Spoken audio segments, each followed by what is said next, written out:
I am answering your question about agriculture, but stick with me here. So then this is, to my mind, the partnership paradise of prehistory in which the feminine was honored, men and women existed in equilibrium, child-caring was shared, men, because of the strong upper body and different physical characteristics, were assigned the hunting, and also because women had babies clinging to them all the time and were not so mobile. So there was an early division of labor. And I think, although I wouldn't argue this to the death, but it seems reasonable to me, that women are probably the inventors of language. And for this, we can both thank them and, wonder about the consequences of it. Now, why would women be the inventors of language? It's because hunting is a fairly generalized concept where great emphasis is placed on stoic waiting and physical strength. You need to be able to keep your mouth shut for hours and hours at a time, sitting stock still, waiting, and then when the moment comes, just wail on whatever it is that's running by. The position of the... description of hunting over. Well, the gatherer is an entirely different problem, and the women took the gathering. What gathering is all about is fine distinctions. You want to be able to say, when someone says to you, where did you find these wonderful roots? You want to be able to say, they're down near the sulfur spring. They grow in the ground underneath the plant with the small yellow flowers and the serrated leaf edge with the furry underneath. In other words, it's a tremendous problem of location linguistically. And if any of you are botanists, you know that until the invention of photography, botany created a whole special language for itself called taxonomic description, where you would say, well, this plant is cespitose with crenellate leaves and trichomes are present. And what this is an excruciatingly detailed physical description. And women also were socialized more than men because they shared child care, they spent time together in food preparation, and food preparation is part of it as well. You have to be able to not only tell where the plant came from, you have to create a linguistic machine for conveying how it is to be used. Well, I think that this partnership paradise was really the moment when human beings were most human, most at peace within and without, between men and women, between adults and children, between the human family and the environment, because we were nomadic, our populations were kept small, and I think that the sexual style of these early human beings, that we can reconstruct it by looking at phenomenon like the pygmy chimpanzees, and then looking at sexual and social styles among Aboriginal people, like in the Amazon. And the chief thing that comes out of that is group values predominate. So consequently, the great tension that drives our society, which is the tension of mate claiming and holding, which we call, maintaining and breaking relationships, really wasn't there. In that hunter-gatherer, quasi-nomadic situation, the natural style would have been orgiastic. And orgy has a very interesting social consequence. It makes it impossible for men to trace lines of male paternity. This is very important. In other words, the children in an orgiastic society are society's children.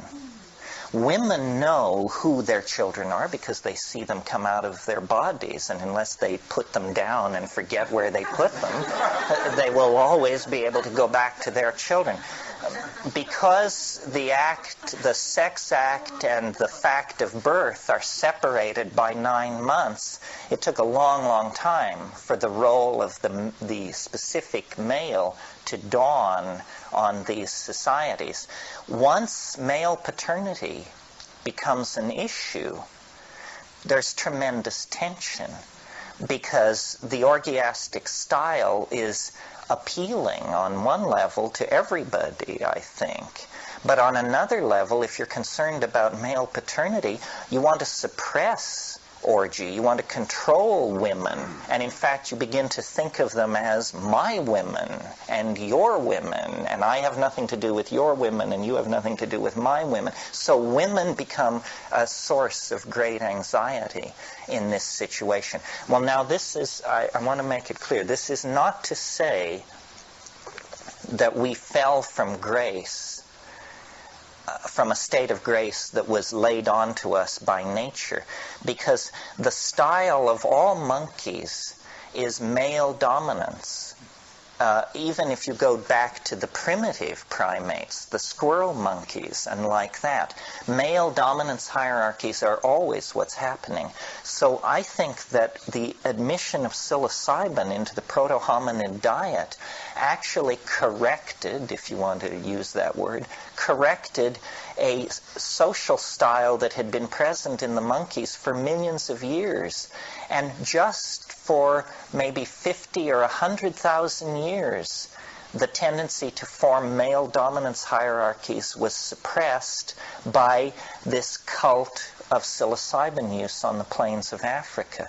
Well then, the very forces which created this situation, which were the drying up of the African continent, which shrank the great rainforests, broke up this partnership paradise, because the mushrooms became, instead of being abundant all year long on these rainy grasslands, the rains became less frequent.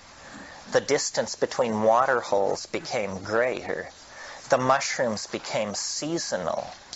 The orgies, which had probably been lunar at first, become more stretched out. Maybe they're equinoctial and solstitial, and finally annual, and finally occasional, and finally they don't happen at all. Now, while this is going on, people are aware that the mushroom is getting harder to access. And so, for the first time, they begin thinking of strategies of preservation. And in a world without refrigeration, the obvious strategy is drying or preserving in some medium. Drying of mushrooms is not an effective strategy unless you have hermetically sealed peanut butter jars and Ziploc baggies and stuff which we presume they didn't have. So then your only choice is some method of preservation. And what I see in the archaeology of the ancient Near East is a supplanting of the mushroom cult by a cult of honey. And honey is a very excellent antiseptic preserving medium. And in many cultures it's used that way. In Mexico to this day, in the Mexican Indian villages, they put the mushrooms and stir them into honey, and then they can preserve them for many months that way. There's a problem here, though, which is that honey itself can become an intoxicating substance. Honey ferments into mead, which is a crude form of alcohol. Well, alcohol could hardly be more different than psilocybin in terms of the social values that it promotes. Alcohol promotes an inflated sense of ego, an inflated sense of one's linguistic skill, and a lowering of sensitivity to social cueing. You see this in any singles bar, you know. The guys become boorish, they hit on the women because now finally they have the courage to hit on the women, and the whole thing gives rise to the fairly unhappy cultural situation of which we're the heirs.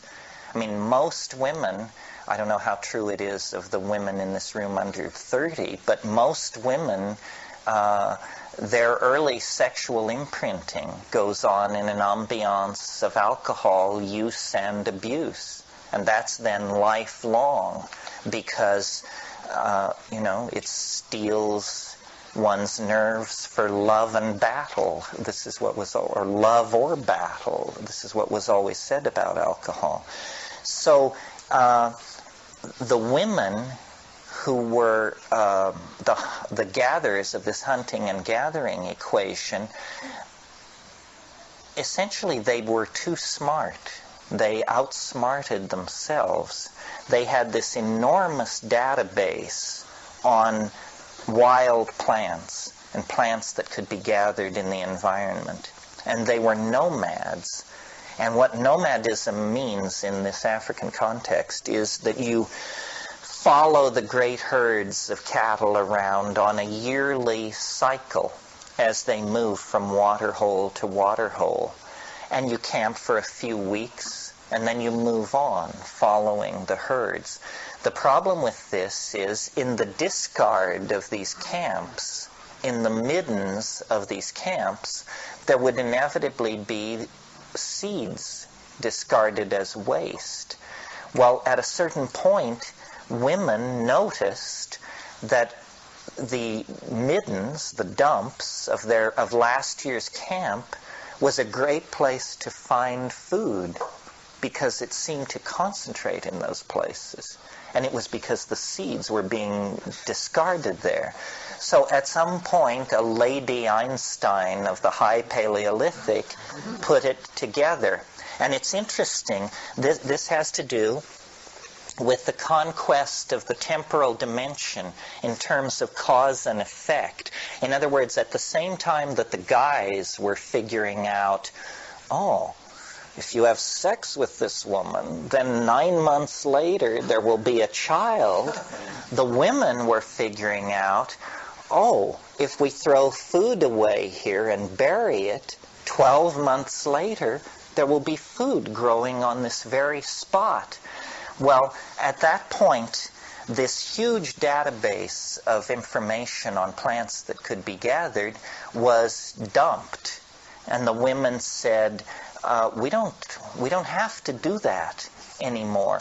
Let's just take what we know about emmer wheat, rye, oats, and a couple of other cereal grains, and we will grow those, and we don't have to gather anymore. Or gathering can decline in importance tremendously.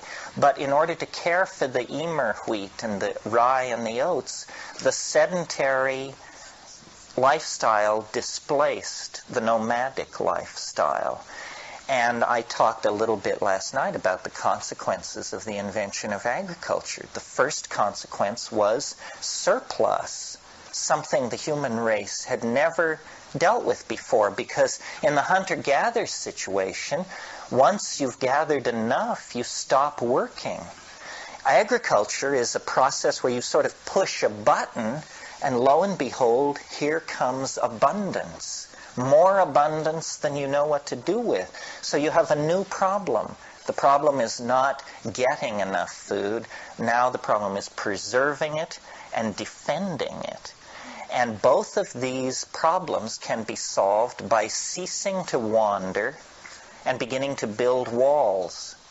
And so this is what was done. The most advanced structure, human structure on this planet 10,000 years ago was the grain tower at Jericho.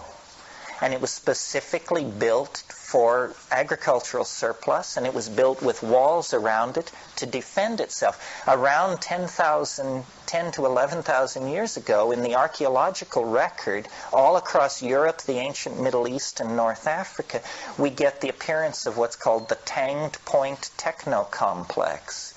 What this means is, in older strata than the strata of the Tanged Point Technocomplex, when you find an arrowhead, you find one arrowhead. It was lost by some Paleolithic hunter in the pursuit of game. 12,000 years ago, what you suddenly find are huge concentrations of arrowheads in one place. This means these are not hunting sites. These are sites where somebody laid siege to somebody else's scene in order to grab their women and their food supply and their animals. In other words, warfare is the natural consequence of agriculture. And the cultural pattern that we see in the ancient Middle East is a pattern of walled cities, kingship, suppression of women, slavery, and bronze-tipped warfare.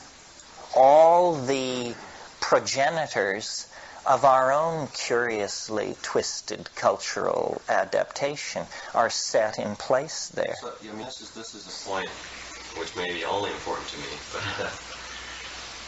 what you're saying is that really once the first woman or group of women, whoever it was, made this temporal connection and saw that, we ship the seeds out or whatever happens, 12 months later there's more food, we don't have to wander around so much.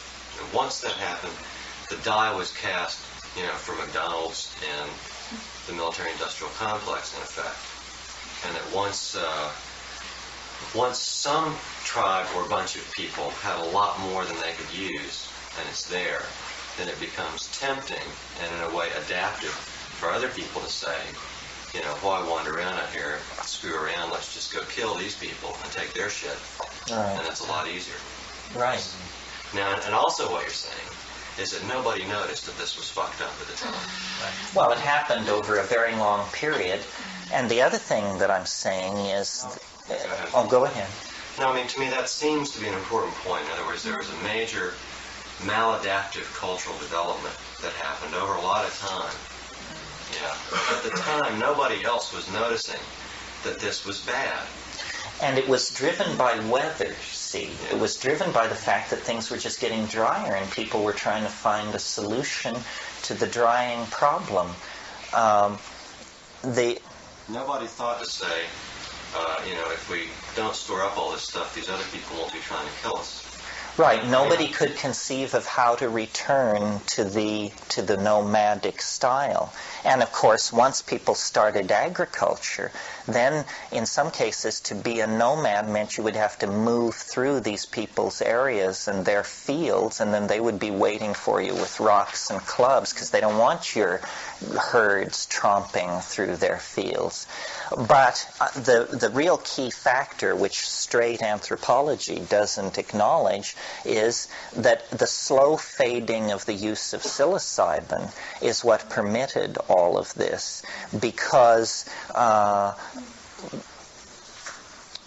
the boundary dissolving quality of psilocybin is the most important quality, and it changed us from monkeys into these shamanic, feminine-honoring, goddess-worshipping nomadic people. And then when it began to fade, the reassertion of these older primate patterns, the reestablishment of male dominance over women, and so forth, there was nothing to stop it. So I really see psilocybin as a kind of inoculation against the primate nature. That before the first moment of human history, the human being had been perfected. And by that I mean human beings means people able to express affection and care for others, people filled with a sense of group cooperation and group destiny and so forth and so on, and that really we should see psilocybin as an inoculation against the formation of ego. Ego is the psychic component, which is the fly in the soup. And the ego, it's a maladaptive attitude which changing conditions made into an adaptive attitude. It went from being a form of pathology to being the only game in town as the nature of the situation changed. Ego is dissolved by hallucinogens, and so the hallucinogens kept this egoless society in a kind of stasis for a long, long time. But when the presence of the mushroom weakened and disappeared, then these older primate patterns flowed in and dominated the situation. In the story of Adam and Eve in Genesis, you essentially get this message, except it's told from a dominator point of view. I mean, a careful reading of Genesis will show this is the story of history's first drug bust. And it's a woman who's in trouble. What she does is she eats a forbidden fruit. It's forbidden to her by a male, by Yahweh. And she also corrupts her roommate. And and if you read in the older recensions, like the Q document it's very clear. It says that their eyes were opened. The issue is not that this is a poisonous plant.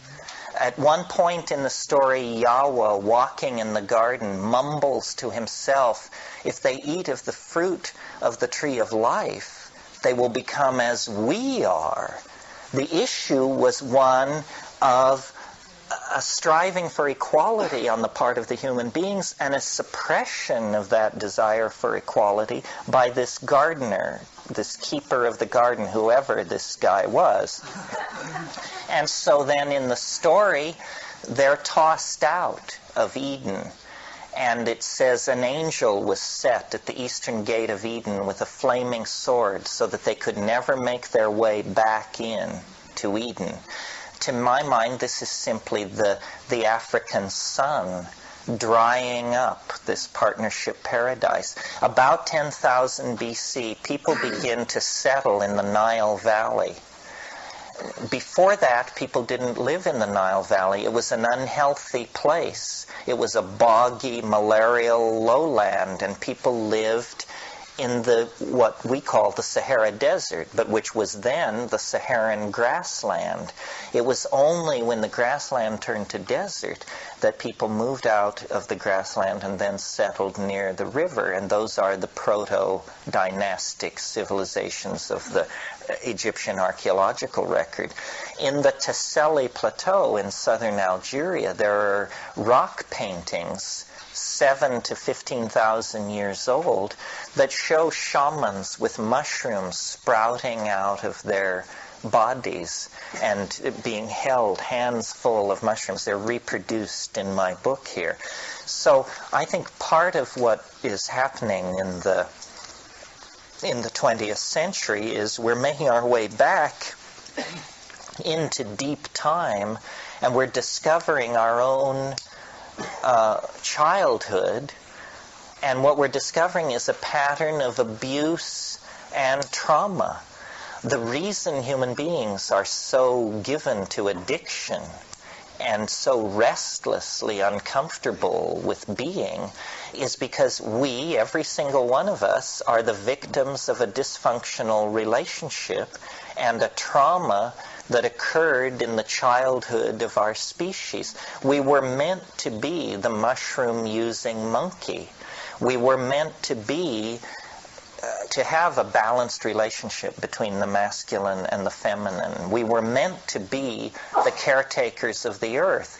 But when the connection to the mushroom was broken, then we turned to building grain silos, forging spears, building walled cities, establishing the mythology of kingship, slave classes, so forth, and so on. And this is why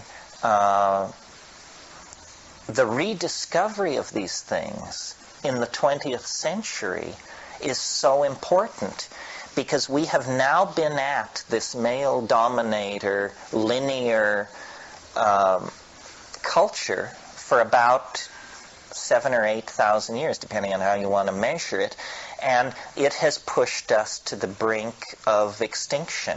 Not only us, but the entire planet is now threatened with upheaval, mass extinction, toxification, because of our maladaptation to being. We don't know how to behave. Yeah, Paul. I just want to question another longer-term scenario here. There's some evidence that humans have consistently wiped out. For example, we may have wiped out the Neanderthals, who may have been, despite what has been said in the past, a peaceful, evolved species. And then earlier on, we may have wiped out, as more monkeys, wiped out some of the other pre-humans. And then what about the great mammoths and other animals which seem to get wiped out just at the time when humans were developing this real hunting trip? Yeah, I mean, I think this is true. There was a big paleontological conference in Canada a few years ago devoted to studying the Ice Age extinctions of the great mammals. And the conclusion was it had to be human beings. Because, I mean, they had been through many cycles of ice ages. Why should they suddenly disappear in the last ice age? Yes, I think the humans were driven into this hunting. Very early we began making this kind of impact on the earth. I want to ask you if you believe there's a distinction between appropriate use of these drugs then and now between men and women. You mean a different way to do it? Yeah, appropriate use. Nobody's ever asked me that question before. And addiction concerns.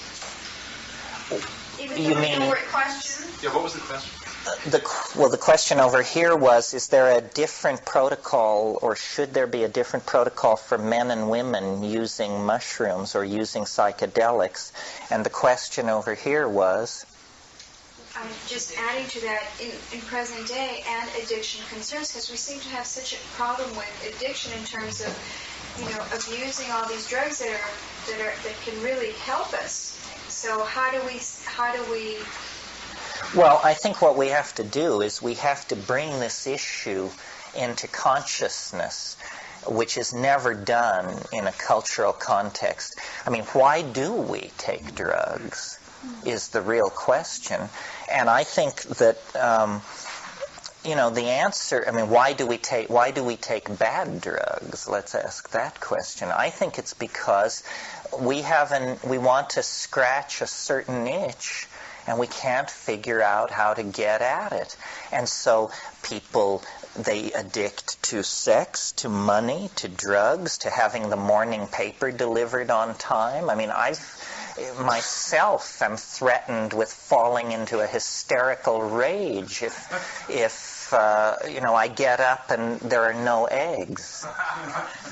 So, I have to consciously take hold of myself and say, you're not going to die if you have to drive into town and buy a dozen eggs. So don't let it spoil your entire day, The question about a protocol for men and women, I think it is true that men have more of a problem with drugs than women, and more of a problem, it's because they have more of a problem with the surrender issue. Women, by virtue, and it's not so true of modern women, but modern women are a very recent phenomenon on the scene, women are biologically scripted for these boundary-dissolving experiences, because they will, in a traditional society, give birth usually many, many times in their life. And every single time, it's a complete boundary-dissolving tremendum. A man, if he's careful, can go from birth to the grave without ever getting into a tight spot like that. And what you said is that these drugs help to balance this male-dominating tendency for quite a while, and certainly now, in its resurgence, it seems to be a real wonderful way to explore a much greater harmony. So you're talking about letting go of the ego, especially the male ego. So I wondered, is there not a place there for the woman or the female of the species to explore that, or a need? No need, no obligation, no... No, there's a need, because you see, nothing on earth is as much like a man as a woman. We tend to forget this. And ego is not now a male problem. We are all completely infected by ego, because it's a tradition. I mean, even the rhetoric of feminism in some cases is a rhetoric of ego strengthening. They say, be assertive, don't take this stuff anymore, stand up for what you are. Well, that's all very good, except that it isn't the feminine that you are always standing up for. Sometimes it's just sheer assertiveness, which is an ego kind of thing. I think that women have a slight jump on men, but at this late stage in the game, everybody has to do work on this problem, because we have made ego such a cultural value. Now, the reason men may have stronger egos generally than women goes back, I think, to that hunting-gathering dichotomy again. Women, when they went gathering, would go 2 or 3 women with their babies on their backs, and while they were gathering, in all primitive societies you always hear about the chatter of the women. Women do chatter. As the masters of language, they exist in a sea of this kind of communication. Guys don't talk to each other.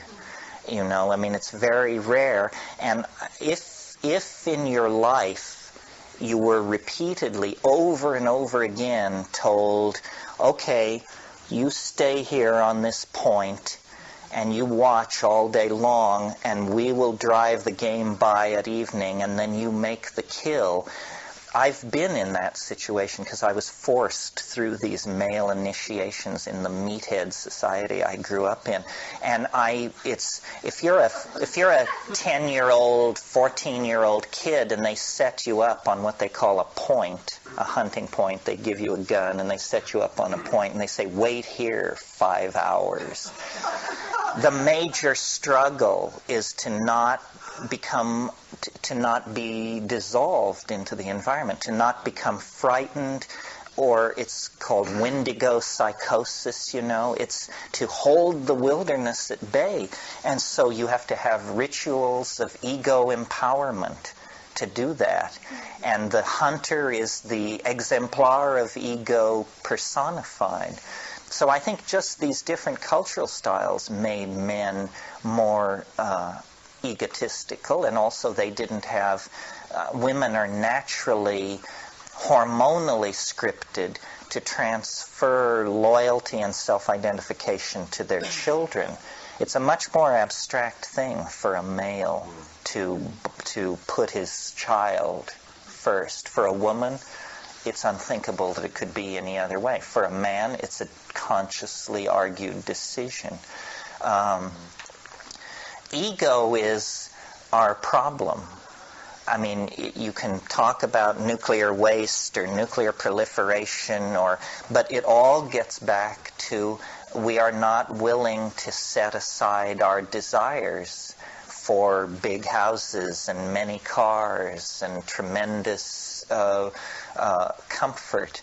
And we do not have group values. The reason the planet is dying is because we cannot place the good of the group above our own desires consistently. We know the earth is dying, and yet, who recently has made a voluntary act of simplification of their life or something like that? We're aware of the problem, but we can't. Some do, but a vanishingly small amount compared to the people who are just out there striving like crazy to get theirs.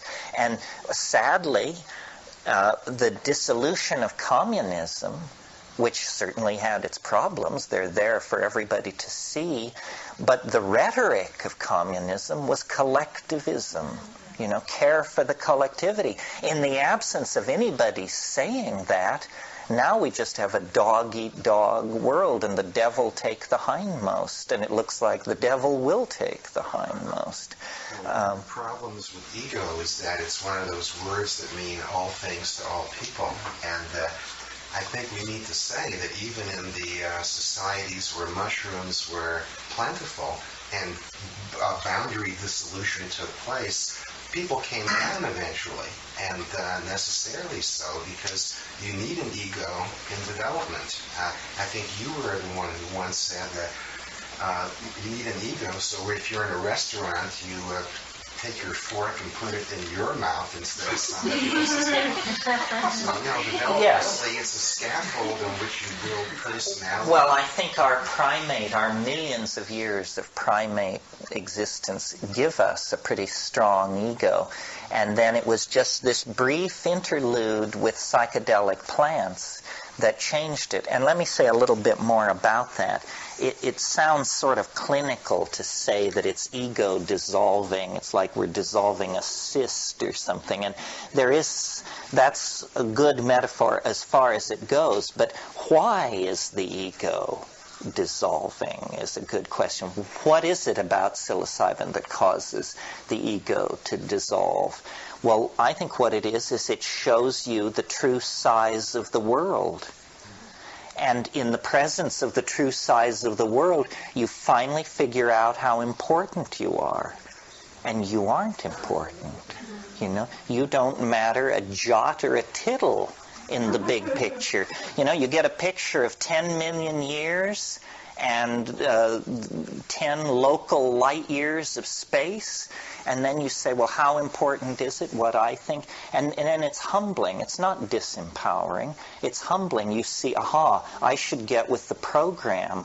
I only have meaning if I get with the program. If I'm sailing against the program, it's like an ant railing against God. I mean, who cares? What difference does it make? I've always thought that the supreme expression of ego in Western literature is Captain Ahab of Moby Dick. I mean, this is ego unchained, ego raised to the status of deity. It's a losing battle. It's a losing battle. But at one point, I think in chapter 53, the quarterdeck, the first mate, Starbuck, who represents Christian right reason, says, they're talking about Moby Dick, and he takes the animal rights position, and he says to Ahab, Captain, to seek revenge on a dumb brute seems blasphemy. And Ahab turns on him in fury, and he says, blasphemy, Starbuck? Speak not to me of blasphemy. I would strike out the sun if it insulted me. For could it do that, then could I do the other, since there is ever a sort of fair play. The ego believes that it's on a level playing field with God Almighty. What could be more egotistical than that, So, psychedelics, whatever they do for us in our personal lives, as a societal force, they dissolve the ego. And what is it that they dissolve it into? Why is it so wonderful to dissolve the ego? this now comes to the sort of, we've been talking evolution and so forth, and it all makes sense, and I don't think it frightens anybody because it's all happening on safe ground. But in fact, what lies behind all this, what you find when you dissolve the ego, is this mind, this intelligence, which seems to be distributed through nature, and which, if you're really alienated, you will call the alien, because you don't know what else to call it. If you're a woman in touch with what that means, you will call it Gaia. If you're an aspiring shaman, you will call it the spirit helpers. But the big news is that the rise of the ego has suppressed a portion of reality, which is that nature is an animate and minded thing of some sort. And this breaks the rule. I mean, it's okay to say it's animate. You have the Gaia hypothesis, and that everybody congratulates themselves on what a leap forward that is, and it is. But it's quite another step to realize that it is not that the earth is alive. It's that the earth is intelligent. The earth is some kind of mind. And before we throw up our hands and say, well, how could that be? How could a planet have a mind? Is it any less peculiar that a monkey could have a mind? You know? How do monkeys have minds? That's the miracle. A planet is a very large system, probably able to pull many tricks out of the bag. It's our portion of mind that is so puzzling. And what shamanism is about, psychedelic shamanism, is connecting back into this Gaian mind. And I confess, you can't take the measure of a thing like this to say, is it a god or a goddess? Is it an extraterrestrial that has somehow lodged in the ecosystem of this planet and permeates it somehow as a distributed mind? We can't know what it is, but its presence has something to do with our presence here. What stabilizes shamanic and aboriginal societies, and what stabilized those Paleolithic societies, was this direct pipeline to the mind of the goddess. And it told human beings how to behave, what to do, how to live. Isn't this what what Castaneda is claiming for psychedelics? They show you the right way to live. And in the absence of this connection, you can't figure it out. You know, I mean, you can sort of figure it out, but we have lost touch with our mentor. We were literally wrenched from the teaching breast of the Gaian mother too soon. And so we became dysfunctional, turned to warfare, city building, resource extraction, and propaganda. Terence, can you tie in you were talking about the rate of evolution of the brain and the biological process that went through and a time frame for that? And do you think that the shape of the brain or the predominance of different parts of it at different stages have anything to do with this idea of ego or shared experience through an evolving brain? The mushroom that sounded like you were talking about was the triggering, was a catalyst for the... Well, I think what the mushroom is the catalyst for is language. You see, I mean, language is a very mysterious activity. In all of nature, if you were to look for the thumbprint of God, this is the best candidate. Language represents a fundamental break with all other forms of natural organization. And, you know, there may be people here who are fond of the mumblings of dolphins or there is communication in the natural world. But it's a long way from the brightest dolphin who ever lived to Paradise Lost or Hamlet. I mean, we are creatures of language on a level that is not met anywhere else. And our language flows out into three-dimensional space. You see, culture is the condensation of language. This building is an idea that we have then wrought in stone and wood. Esalen is an idea. San Francisco is an idea. The United States is an idea. Means they are things which begin originally in the domain of language, and then we draw them down into matter. And, the fact that you can recognize instantly millions of sentences that you've never heard before. Chomsky and his school has spent a lot of time trying to understand this. So language is like the privileged vehicle by which human beings relate to the world.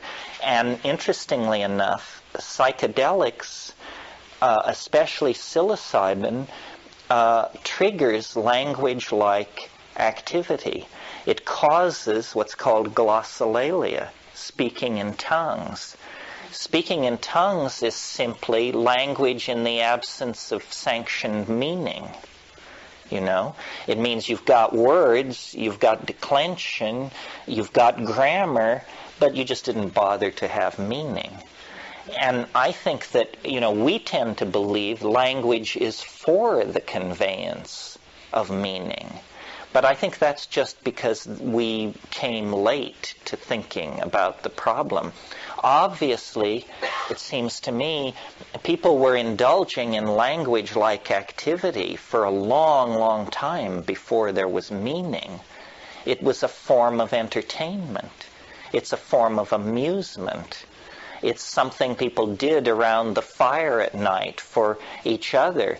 The original languages were all abstract. The marriage of language to naive realism is probably less than 15,000 years old and has to do with agriculture and the rise of all this other stuff. Yeah. Is that what you were doing at the end of the experiment at Petaluma? Oh, you mean that funny stuff? Yes. The ning mai waxi ki pitot nen vidi ki piltek ne dam qua haxi ki piping. See how there's emotion and there's intentionality and there's anticipation, but there's no meaning. Meaning is just the cherry on the cake. It comes very, very late in that process. And one of the strange things about us as a species is our absence of an emotional vocabulary. We have 10,000 words to describe the process of binding a book, for crying out loud. But when it gets down to emotion, we have, I love you, I hate you, and I'm not sure. And yet, if you pay attention to your mind, the subtlest and most kaleidoscopic dimension of your being is the shifting screen of your emotions.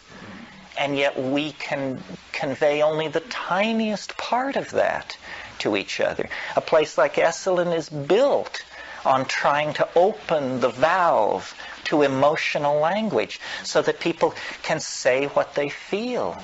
Most people, including myself, I'm sure, have not the clue as to how you begin to say what you feel.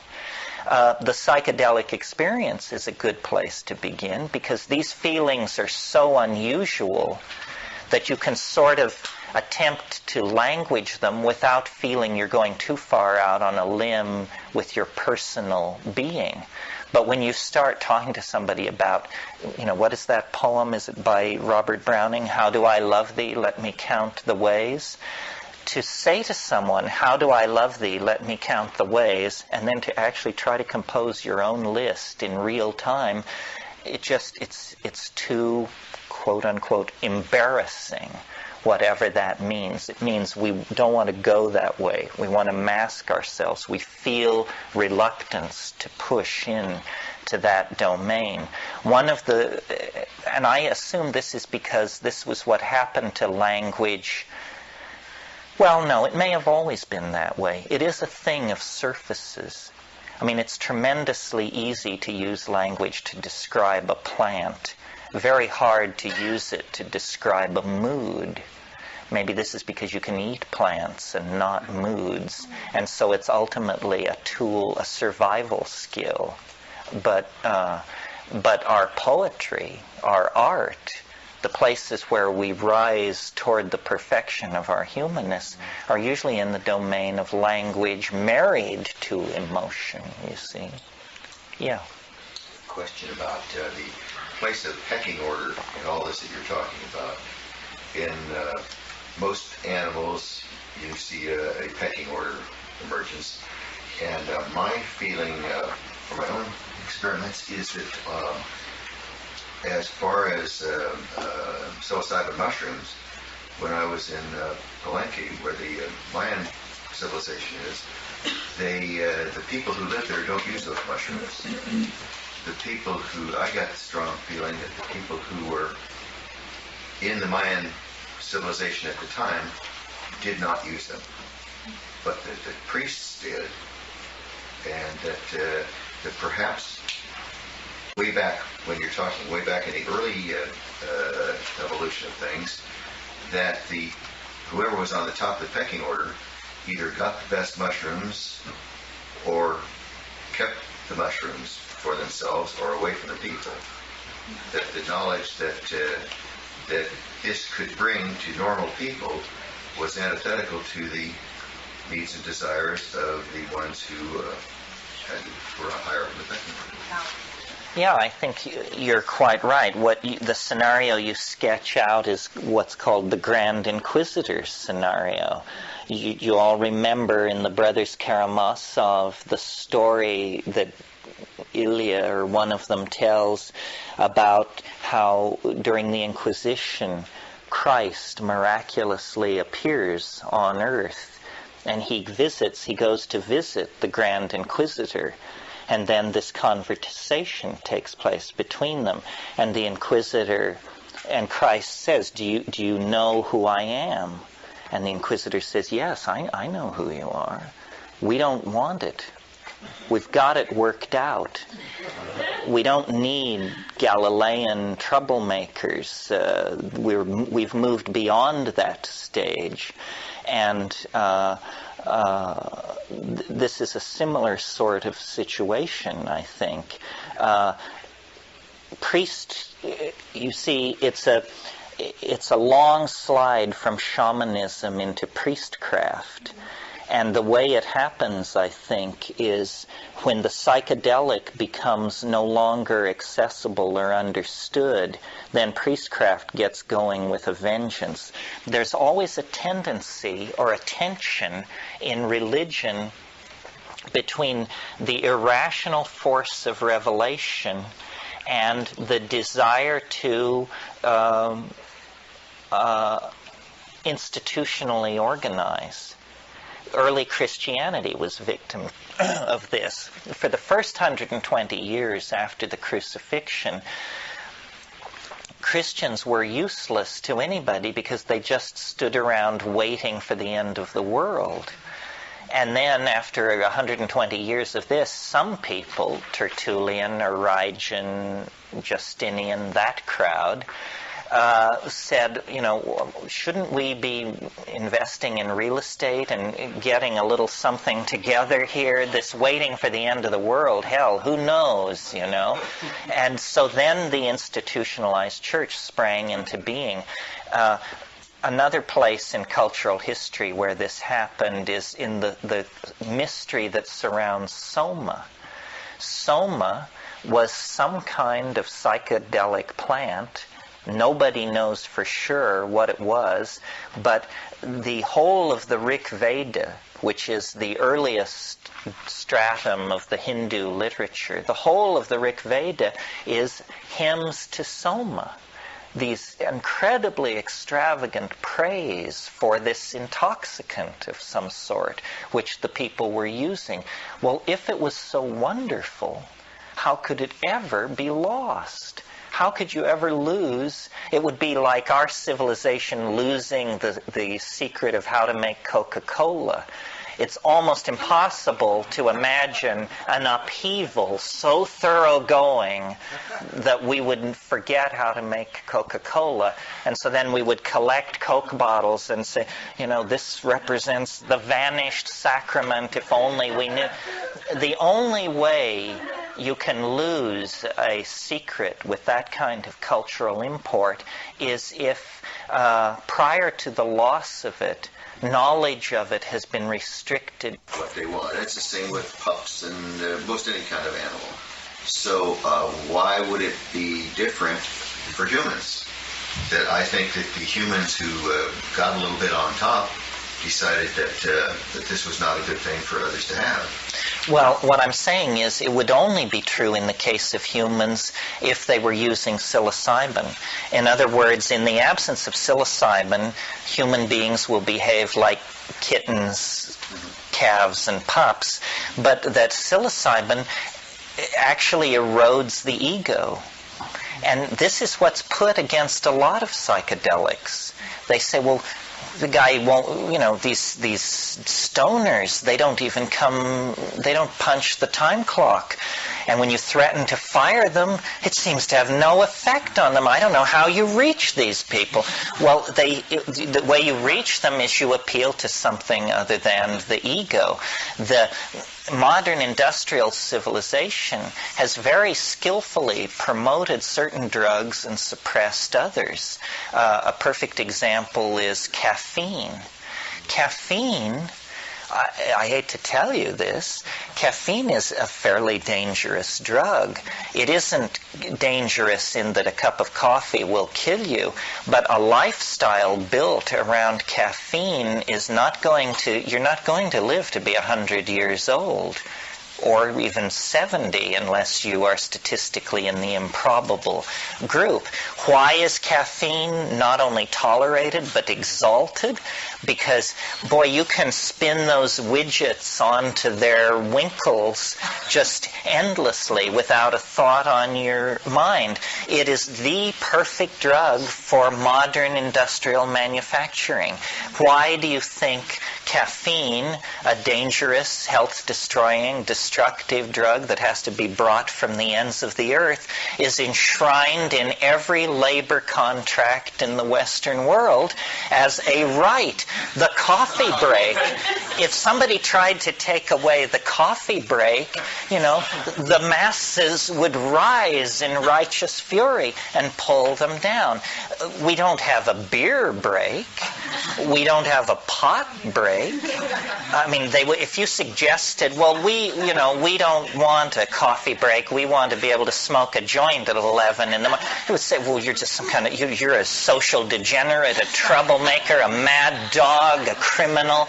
It would be, and yet the health benefit ratio of those two drugs, there's no comparison. Obviously, pot would be the better choice. The problem is then you're going to be standing there dreaming rather than spinning the widgets onto the nuts. Right? Coca would be good for that then? Coca leaves? Sure. Coca leaves would be very good.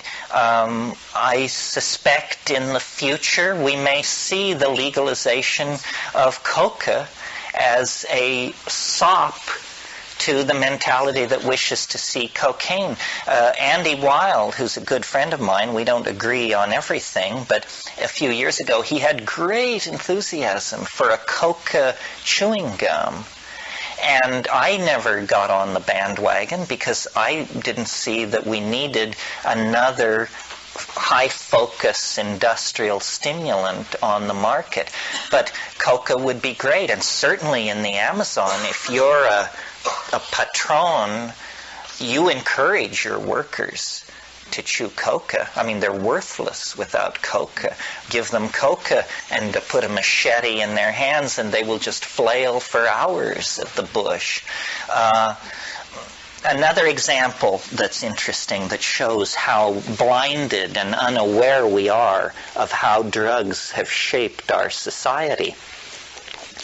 We all know that slavery ended in the United States in the Civil War. And most people, if you question them, think that slavery existed before the Civil War in many places back into ancient times. This is not true at all. Slavery died in Western civilization with the collapse of the Roman Empire. During the Dark Ages and the medieval period, if you owned a slave, you owned one slave. It was the equivalent of owning a Ferrari or a Lamborghini. It was an index of immense wealth and social status. And that slave would be a house boy or a cook or something like that, someone close into you, taking care of you. It was inconceivable to use slave labor in the production of an agricultural product until Europe acquired an insatiable desire for sugar. And now let's think about sugar for a moment. Nobody needs sugar. You can go from birth to the grave without ever having a teaspoonful of white sugar. You will never miss it. Throughout the Dark Ages and the Middle Ages, sugar was a drug, a medicine. It was used to pack wounds, to keep wounds septic. And it was very expensive, and there was very little of it. Nobody even knew where it came from. It was called cane honey, because they knew it came from some kind of jointed grass, but nobody had a clear picture of what sugar was. Well, when you extract sugar from sugar cane, it requires, in pre-modern technology, a temperature of about 130 degrees. You cannot, free men will not work sugar. It's too unpleasant. You faint. You die from heat prostration. You have to take prisoners, and you have to chain them to the sugar vats. And so, before the discovery of America, in the 50 years before the discovery of America, they began growing sugarcane in the East Atlantic Islands, Madeira and the Canary Islands. And they brought Africans and sold them into slavery specifically for sugar production. Now, when we get American history, they tell you that slaves were used to produce cotton and tobacco. In fact, this is not quite the truth. They had to find things for slaves to do because they brought so many slaves to the New World to work sugar, and they had so many children that then they just expanded and said, well, we've used slaves to work sugar, we might as well use them in cotton and in tobacco production. In 1800, every ounce of sugar entering England was being produced by slave labor of the most brutal and demeaning sort.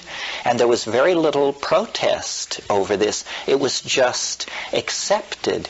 And to this day, sugar cultivation in the Third World is a kind of institutionalized slavery.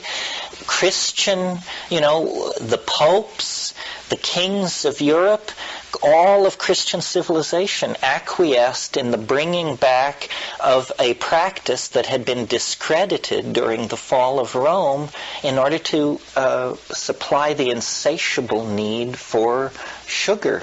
It was an addiction. It had no cultural defense whatsoever. Yeah. Why do you suppose honey didn't ascend to the prominence that sugar did in society? I just think you can't produce enough of it. You know, I mean, look at the price of a pound of sugar today versus the price of a pound of honey. Isn't honey 5 to 10 times more expensive than granulated white sugar? I imagine this is always the case. I don't agree with something. You know, and maybe it's a matter of definition, but I don't think slavery died out. I think it was serfs were bound to the land. The Duke had the right to take the woman he wanted. The people belonged to him. Well, you're right that serfdom replaced slavery, but in a way serfdom was a much more humane system. First of all, you could not be separated from the land. Serfs were... Yes, they could stay with their families. So you could, and families were not separated. It was a kind of bondage to the land. But the separating of families, the selling of people at auction, and this kind of... brutal. Yeah. So you're right that serfdom persisted. But you see, in late Roman times, they had what was called the latifundia. And these were essentially agricultural concentration camps where people grew agricultural products under the lash for Roman markets. And that disappeared until the 1440s in the West. Anybody else have... Yeah. You might want to say this too, but following this gentleman's question, I wonder if the psychedelic experience of psilocybin and its ego-dissolving properties and everything, what happens that an elite would control that and keep it from everyone else if it were truly ego-dissolving and unifying? Yeah. No, wait. So many people are saying, yeah, this must be an important point. I didn't understand it. What is it again? What happens to make an elite few control a property that's unifying and ego-dissolving and keep it for themselves and away from the populace? Well, I think it's because these things have another quality, which we haven't talked too much about, which is the psychedelics are the source of special information. And these hierarchies want to control the information. I mean, in other words, it's the pipeline to God problem. And, you know, the Protestant Reformation was a whole effort to overthrow the papal claim that you couldn't just pray. You had to have theologians interpret scripture and dogma, and they would gently guide you toward the right understanding, but that you weren't supposed to have a direct relationship to spirit. You were supposed to leave that to experts. So I think that's another issue that the psychedelics empower with gnosis, true information. And every society is based on a lie of some sort. So having people going around the official lie and getting in touch with reality turns them into social dissidents, and you have to control that. I mean, that was exactly what happened in the 1960s. I mean, we can talk about it a little bit, but what happened was too many people were getting stoned and then checking out of the official canon of the culture. And people just said, you know, you can take that job and shove it. And this was very alarming. Now, every society can tolerate a certain amount of this. You always have people who just aren't playing the game. But what happened in the 1960s was that LSD entered the picture. And LSD is different from all other psychedelic drugs in one tremendously important quality. And that is a single skilled chemist in a small apartment with about $40,000 worth of equipment in a single long weekend can produce 40 to 60 million hits of a drug. 40 to 60 million hits. This is a loaded gun at the head of society. Now, I wrote a book on growing mushrooms, and years ago, growed mushrooms quite a bit. And I can tell you an absolutely dedicated mushroom grower working his ass off for 6 months can produce maybe 4,000 or 5,000 hits of mushrooms. In other words, it's entirely a neighborhood phenomenon. It doesn't affect the dials that measure the fate of society. But you produce 40 million hits of a drug, you have entered the realm of global politics. You now probably have more power, you and your friends probably now have more power to affect the fate of the world than, let's say, the government of Switzerland. Well, no, not Switzerland. They have the banks.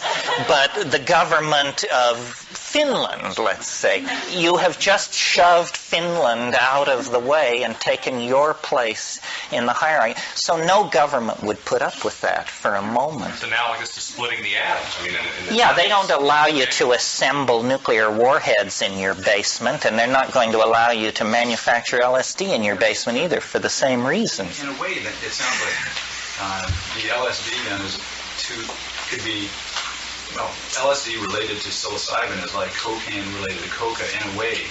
If you look at it, it's too easy to get. Well, it's not, you see, it's not that there's something wrong with LSD. Here we have one hit of LSD. There's nothing wrong with it compared to one hit of psilocybin.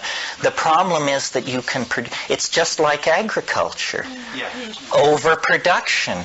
It changes you from a tripper into somebody who thinks they should buy machine guns because you now have $5 million shoved under your mattress, and everybody knows you wouldn't dare take LSD in a situation like that. The presence of so much LSD has turned you into a defensive paranoid.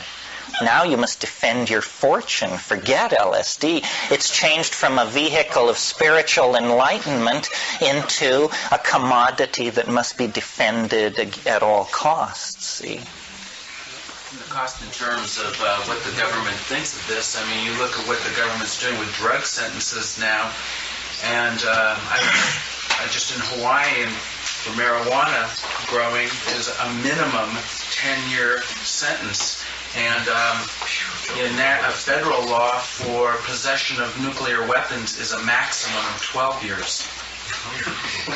So if you have a joint, you get 10 years. If you're growing, you get 10 years. If you have a 10 megaton thermonuclear device, you could get probation. Well, that shows you where the alarms are sounding, doesn't it, folks?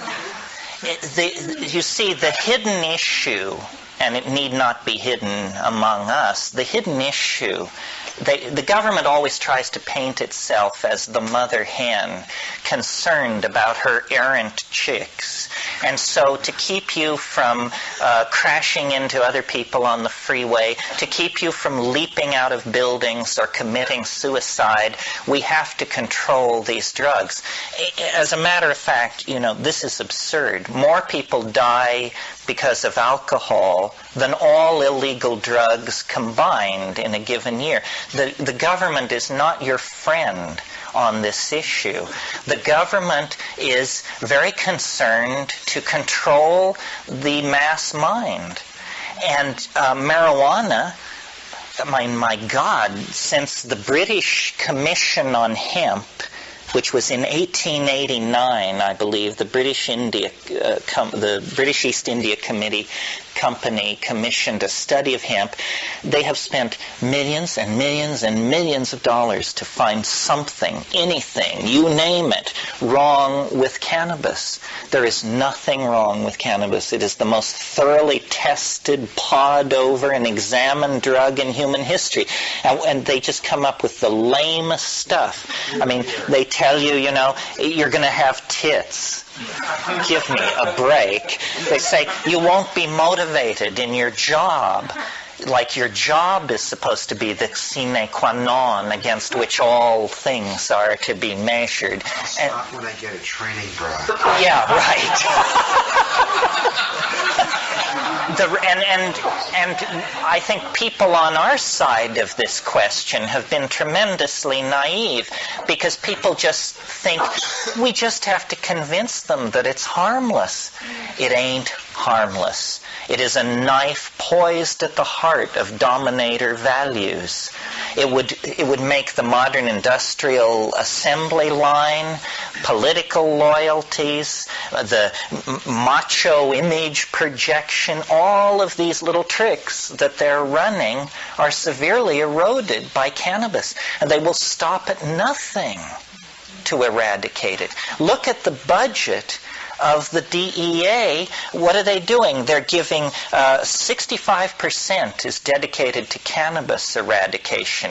Heroin gets 20% and coke gets all the rest. It's demonstrably absurd the way the money is spent unless you have a secret agenda of some sort. And if your agenda is to suppress the evolution of unwanted social attitudes in the American public, then you have to keep your eye on cannabis very, very closely. To get even more diabolical, we won't waste a lot of time on this, but I mean, there's another agenda there, which is if you were in the business of making lots and lots of money off of illegal drugs, it would be very much in your interest, very much, to be sure that those drugs remain illegal. And expensive. And expensive. So you take the profit out of that. Well, I don't think that's necessarily true. I mean, No, it may be true in some regards. In a different level of well, but Steve, the new guy who heads the war on drugs, Martinez, this guy, I heard him on NPR this week, and his most passionate moment in the half-hour interview was he said, "We have pushed the price of an ounce of cannabis past the price of an ounce of gold, and we're going to keep it that way." Nothing about eradication. Talk about keeping the price high. Yeah, I mean, as far as the government's concerned, I mean, they're spending billions of dollars a year to prosecute and incarcerate drugs and specifically marijuana, not to mention the lost revenue that they could obtain by simply taxing it, which they would if it were available to those people who didn't have the wherewithal to grow it themselves. Right. The fact that they refuse to tax it when they're starving for revenue shows that there must be a secret agenda. It doesn't make any kind of sense. There's something else going on there, too, is that if you have a government which needs to do many, many things which are untraceable, as soon as you put money into it, it's traceable. But drugs provide a really nice source of untraceable money. That's all I can. Yeah, that's another level, and we might as well say a little bit about that. When I wrote this book, I did a lot of research and about an area I didn't know that much about, which is, let's say, from 1500 to the present, drugs of addiction. And what I discovered is drug smuggling is like assassination. If the government isn't involved, it never seems to really happen. And governments have been using drugs for centuries as forms of secret revenue. This whole sugar thing that I laid out to you, those were decisions made by the crown heads of Europe in collusion with the Pope. It wasn't common people who set those policies in place. During the 1960s, when the black ghettos began to come apart, suddenly number 3 China white heroin was cheaper and more available than it had ever been at any time in the history of the heroin problem in the United States. Why? Because the CIA saw, all these black guys are getting up, a bunch of uppity niggers, as the government calls them. You just smother it in heroin. Get everybody either hooked or making money, and they're not... Really, I mean, it's absolutely brilliant. If that's your agenda, there's no better way to go about it than this. It's just like you couldn't invent a better drug than crack. That's right. You distract these people and just have them killing each other and not messing with, the real... And they don't care really about the effect of drugs. And one group, one faction will work against another. For example, I'm a great aficionado of hashish. And hashish became very hard to get in the United States in the late 70s. But as soon as the Russians invaded Afghanistan, suddenly there was massive amounts of excellent Afghani hashish at prices that nobody had seen for 15 years.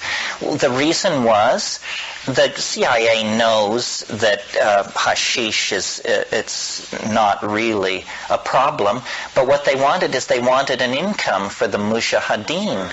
And they had to pay for all these weapons. So they just started bringing this in wholesale, and it wasn't even a smuggling operation. I mean, I received reports from people who said, smuggling? They're not smuggling. They're unloading it on Pier 39 with Stevedore Union Local 1030 is taking off, 500-pound blocks of hashish by the tens of thousands. And the day the Afghan war ended, they had staged an enormous series of interlocking busts on their own infrastructure, and they closed it down and they pulled it to pieces.